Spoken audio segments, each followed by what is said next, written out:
I'm joined by former Deputy Chair of the HS2 Review Commission, Lord Berkeley, also worked on HS2. You are in the con column. Why is that? I'm not in the con column as such. I'm in the con column because of the amount of money that needs to be spent. And you just quoted 106 billion, which was a figure I produced in my report, but that was 215 prices, so it probably goes up with a rolling stock to 130 billion. But that doesn't improve all the railway lines that you need to improve in the North and the Midlands. And John Armitt, who's chair of the National Infrastructure Commission, reckoned that would cost 43 billion. Northern Powerhouse... Well, hang on, you can't add that to the cost of HS2. You can. Well, I'm sorry, but let me just finish, please. Northern Powerhouse, 39 billion. Midland Connect, 25 billion. If you want all that, it's 237 billion. So if the Chancellor's got that money, go for it. But if he only goes with HS2, the North and the Midlands is not going to benefit.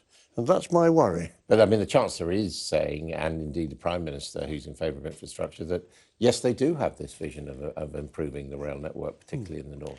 I think it's wonderful that the Chancellor has got 237 billion to commit to one area and railway line. I think it's really good, but we've got to make sure the commitment is there. Well, hang on, what you added up there is not one area, is it? It's two areas. It's a north-south connection, and then it's getting connections right across the north. Yes, well, but the people in the North and the Midlands tell me they'd rather get the better commuter services, which are awful at the moment, than get to London. You just added that into your total, didn't you? Yes. The commuter services. So.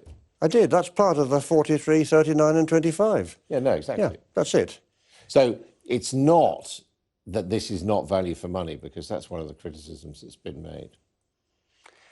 If it's value for money, I'd be very surprised, because it's extremely expensive for what it delivers.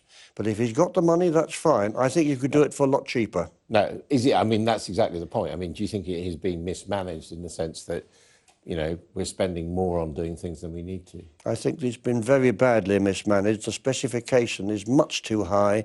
You don't need to go 360 kilometres an hour to get to Birmingham 10 minutes quicker.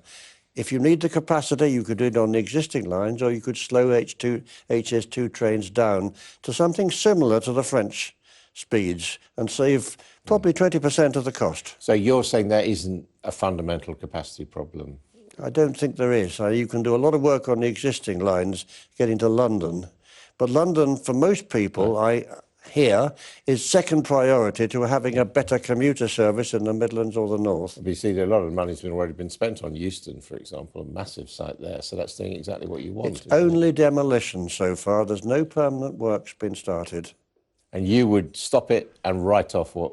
Well, if I was Chancellor, I think I probably would stop it and start again, because I don't think it's particularly good use of taxpayers' money to spend 237 billion, but that's his choice at the end of the day.